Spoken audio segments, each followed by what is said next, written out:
Imagine this: you live in Canada. You go to school. You have a dog, a bicycle, and a favorite diner on the corner.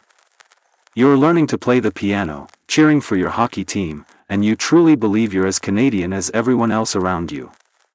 But one morning, your family is arrested. No trial. No explanation. Your home is sealed. You're put on a train. And you never return. Why? Because your last name is Japanese. Your face looks suspicious. And your country has suddenly decided that you are a potential enemy. That's how one of the darkest chapters in Canada's history began, the internment of Japanese Canadians during World War II. More than 22,000 people of Japanese descent, Canadian citizens, were forcibly removed from their homes, separated from their families, and sent to internment camps. Not because they had committed a crime, but because they didn't look Canadian enough. Before the war, the Japanese Canadian community numbered around 22,000 people. Most lived on the west coast, especially around Vancouver. Many were descendants of Japanese immigrants who had arrived as early as the 1890s. They were fishermen, farmers, drivers, entrepreneurs, teachers. And despite cultural differences, they were deeply integrated into society. Their children went to Canadian schools, spoke English, joined the Scouts, and proudly carried Canadian flags on their school backpacks.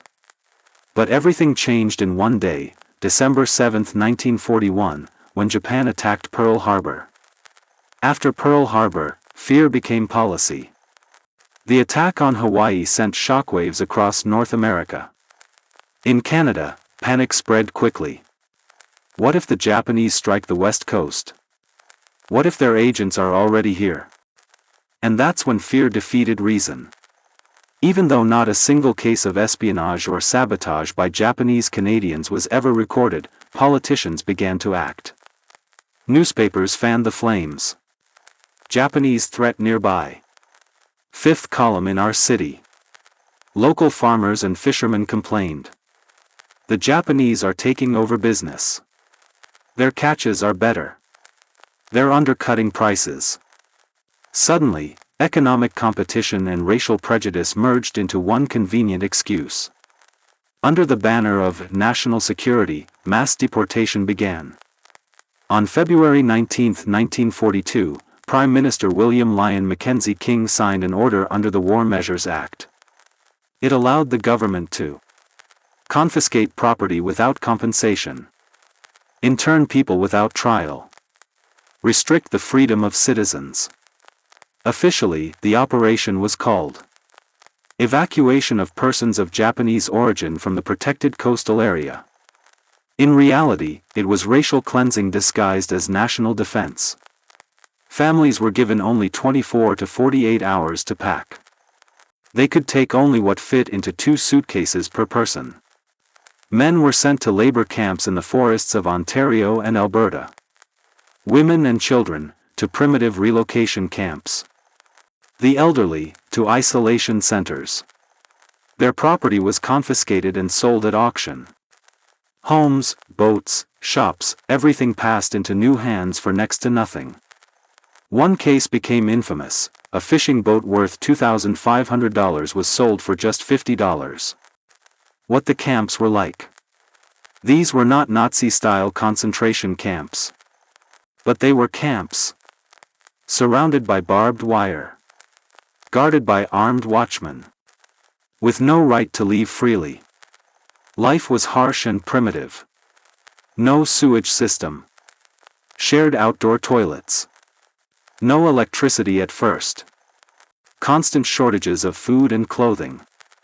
Children's education was minimal and unofficial. Medical care was scarce. Heating came from stoves they had to repair themselves. In winter, temperatures dropped to -35 degrees Celsius. We slept in our coats. The water in the bucket froze overnight. But Mom still tried to cook rice like she did at home, recalled one internee. And here's the key fact. In 1942, the RCMP and military intelligence submitted a report stating, "We have found no evidence of disloyalty or subversive activity among Japanese Canadians. The majority are loyal citizens." But that report was suppressed. It contradicted the government's political narrative. Instead, the internments continued, even of those born in Canada. With full citizenship, Japanese Canadians were banned from owning radios, cameras, or vehicles, leaving camps, communicating with the outside world without permission. Inside the camps, censorship was strict. Letters were checked. Newspapers were blocked. Some internees were even deported to Japan, a country they had never seen. Even those who had served in the Canadian Army were treated with suspicion. After the war, no justice. Even after the war ended in 1945, the camps continued to operate until 1949. Why? Because there was nowhere to return to. Japanese Canadians' homes had been sold, businesses destroyed, communities erased.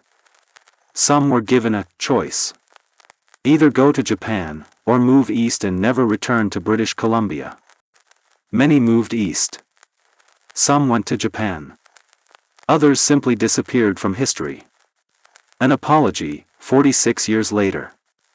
Only in 1988 did Prime Minister Brian Mulroney formally apologize to the Japanese Canadian community. Each surviving internee received $21,000 Canadian in compensation.